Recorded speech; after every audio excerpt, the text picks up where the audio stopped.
বন্ধুরে আমার, হযরত ইসরাফিল আলাইহিস সালাম সিংহে ফু দিবে, কিয়ামতের দিন অনুষ্ঠিত হয়ে যাবে কিয়ামত।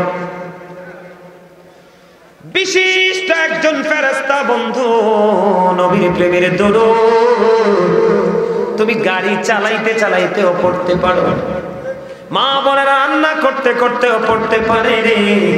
পবিত্র অবস্থায় আপনি যেই অবস্থায় থাকেন আপনি পড়তে পারেন পবিত্র অবস্থায়। বন্ধুরে আমার, ইসরাফিল আলাইহিস সালাম কথা দিয়েছে, ও নগাঁও বিশালার আমার ভাই আমার বাবা রে, তিনি বলে দিয়েছেন নবীর প্রেমিকেরা তোমরা টেনশন করো না, সারা জীবন নবীর প্রেমের দুরুদের আমল করেছো, আমার নবীকে মহব্বত করে কি করেছো, দুরুদের আমল করেছো, টেনশন করো না। বন্ধু তাৎক্ষণিকভাবে কাল কিয়ামতের দিন সিজদায় পড়ে যাব, যতক্ষণ না পর্যন্ত আল্লাহ রাব্বুল আলামিন নবীর প্রেমিকের ফয়সালা না দিবে জান্নাতের সিজদা থেকে সরব না। জাহান্নামীদের যখন পানির প্রয়োজন হবে বন্ধু, হাদিস শরীফের মধ্যে এসেছে জাহান্নামীদের মাথার মধ্যে বন্ধু উত্তপ্ত গরম পানি ঢেলে দেওয়া হবে। গরম পানিটা ঢেলে দেওয়ার পরে পেটের মধ্যে চলে আসবে, দুই রানের মধ্যখান দিয়ে গলে গলে প্রবাহিত হতে থাকবে, লিকুইড হয়ে হতে থাকবে। দুঃখজনক হলেও সত্য, আল্লাহ বলেছেন এত ভয়ঙ্কর পরিস্থিতি হবে, অনেক ভয়ঙ্করতা আছে।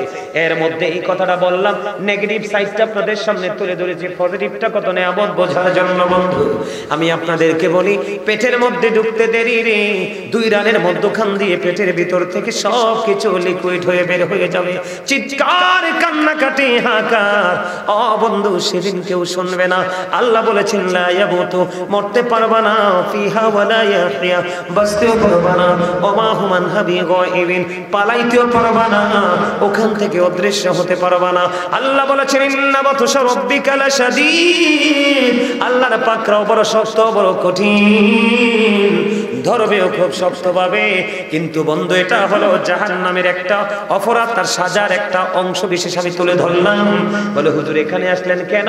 জান্নাতি যারা হবে, নবীর প্রেমের দরুদ যারা পড়বে রে, সকাল নাই বিকাল নাই দুপুর নাই সন্ধ্যা নাই, ফরজ ওয়াজিবের ফাঁকে ফাঁকে দরুদের আমল চালিয়ে যাবে।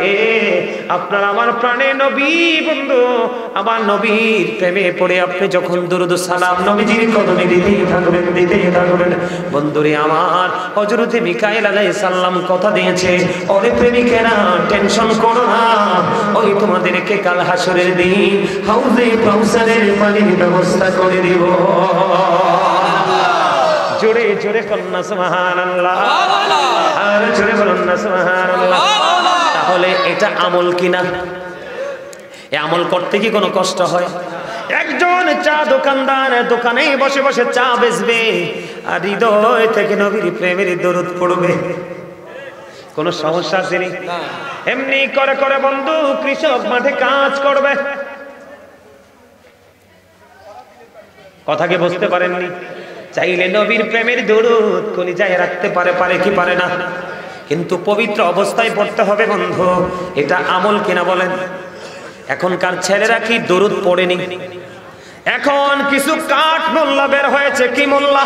কাঠ মোল্লা। কিছু কাঠ মোল্লা বের হয়েছে, দরুদ পড়া নাকি বেদাত বলে ফতোয়া দেয়, কিন্তু কোন কিতাব থেকে বন্ধু দেখাতে পারে না। আছে না নাই? এমন বেদাত বলতে বলতে বলতে বলতে বন্ধু মানুষকে এত দূরে নিয়েছে আমল থেকে, এখন মানুষ আমল করতেই ভয় পায়। আসলে বন্ধু এটা হচ্ছে বন্ধু কেন হচ্ছে আমি বলি। আল্লাহ রাসূল বলেছেন কিয়ামতের পূর্বক্ষণে পৃথিবীতে সবচেয়ে নিকৃষ্ট মানুষ হবে আলেমরা।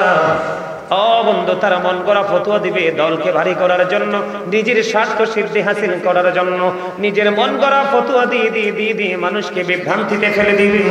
আমার নবী এই কারণে বলেছে কিয়ামতের আলামতের মধ্যে একটা হলো এই দুনিয়ার মূর্খ একটা সম্প্রদায় আলেমদের হবে, তারা হলো কিয়ামতের একটা আলামত। জোরে জোরে কন নাউজুবিল্লাহ, আরো জোরে কন নাউজুবিল্লাহ। বন্ধু ছোট্ট করে বলে ফেললাম দরুদ, কারণ অনেক কিছু বাকি আছে। এবার আসেন আমি জিকির করেছি কিনা? জিকির বিভিন্ন ধরনের হয়, কিন্তু জিকিরের ওয়ার্ড, জিকিরের জিকির শব্দের অর্থ কিন্তু একটাই, স্মরণ। কি? স্মরণ করা। কিন্তু জিকির বিভিন্ন ধরনের হয়, বিভিন্ন ক্যাটাগরির হয়। কিন্তু বন্ধু কেমন আমি আপনাদেরকে বলি,